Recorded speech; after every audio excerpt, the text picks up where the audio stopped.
Good afternoon, viewers. My name is Atisia Harper. Today I'll be interviewing two pupils, two students, two parents, and a social worker on their perspective on social control. Good afternoon. Good afternoon. Can you tell me which region your school is located in? My school is located in region number 5, Mahikabel. Can you tell me some behaviors of pupils at your school? Well, they behave very badly, like bullying other students. Okay. So how do teachers respond to this behavior? By giving students punishment. Okay. Good afternoon. Good afternoon. What region is your school located in? My school is located in region 5. Okay. Can you tell me some behaviors of pupils at your school? Well, they bully each other, they fight each other, they push each other down. Okay. So, can you tell me some... Okay, how do your teachers respond to this behavior? Well, sometimes the teachers talk to them, and if they don't hear, the teachers punish them. Okay, thank you. Your school is located in? It is located in region 5. Now, can you tell me some behaviors of pupils, some students at your school? They will be calling each other names, making memes of each other, and bullying. Okay. How do your teachers respond to this behavior? Sometimes she will talk to them, or put them to clean the schoolyard, or they stand up in the corner with their hands up. Okay, thank you. Good afternoon. Good afternoon. And what region is your school located in?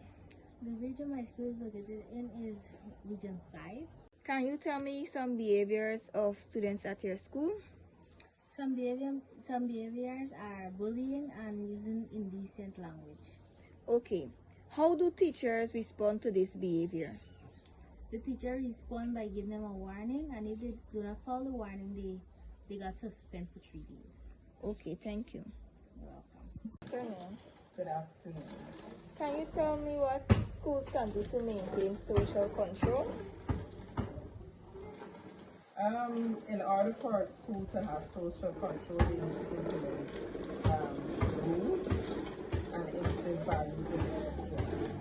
When rules are being implemented, students will understand that if they are to commit an offense, there are consequences. Those consequences will result from the rules. Okay, thank you. Good night. Good night. What schools can do to maintain social control? One way school can deal with social control is by having several sports activities within the school, where children or a child can be involved while having exposure in discipline, learn team value, control over their academic grade, assisting the community in doing a voluntary work. Okay, thank you. Good afternoon. Here with me, I have a social worker who will brief us on deviant behavior. Now, can you enlighten the viewers on what is deviant behavior? No, deviant behavior are behavior displayed by persons that is against societal norms. Now, societal norms are things that are not written down by law, but are just behavior that are unacceptable in society or culture. Okay, thank you. Can you give a short explanation on what are some causes for deviant behavior in children? Now, there might be several causes of deviant behavior in children. At times, children might is, display for certain behavior because probably they want recognition. Oftentimes, children are displaying deviant behavior because sometimes they are affected by something or the other, and sometimes persons in society might say this child is a deviant or this child bad or what have you. But sometimes the children might, display this kind of behavior because they want you to recognize that something is wrong with them. So then I'll now going to say that deviant behaviors are displayed by children because of one, it can be dysfunctional family, Children today, some of them are living in dysfunctional families that are not showing like good examples to them. And exactly what they see happening into their families, that is what they might go out and display in the school or the classroom as a whole. Another thing, it can be the child cannot even cope with the schoolwork, right? Yeah. And sometimes teachers might say that this child is dunce or what have you, right? And because, children are being labeled as dunce or whatever, sometimes they might start displaying some of those kind of unacceptable behavior in the class. Another point can be death of a parent, separation, or divorce of a parent.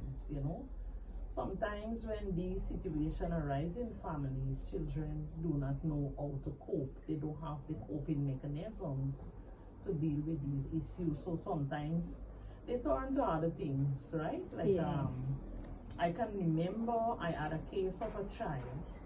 The child's father passed away and he couldn't cope with that form of, grief. So you know what he started doing? He started smoking marijuana as a way of coping with the situation. And things like that.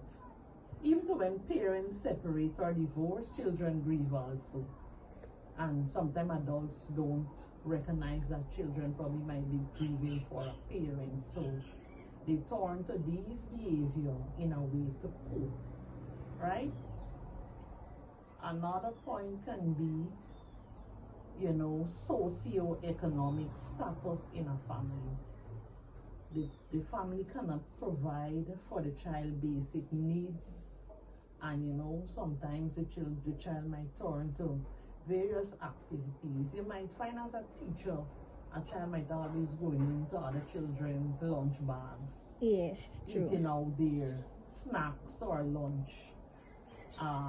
They might steal monies and so on, but sometimes, you might say this child is a thief or what have you, but in other words, teachers can go into, finding out what are, some of the causes why children behave like that. So children in families where their basic needs are not met, sometimes they turn to deviant behavior. In addition, we have children who also come from single parent households, right? Both parents are not there. Probably some children probably might be living with mother alone or father alone. And the family, the parent is so busy at times, they don't have, No the time with the child. time with the child to discipline them in certain areas. Let us say, for example, in some instances, you have some of these single parents are working as guards. So sometimes when the children are asleep, or while the children are at school, the parents are out working. Sometimes when the children come home, there's no person to properly guide them or discipline them in some areas. So those are a few points to know that how children can become deviant in our society. Okay.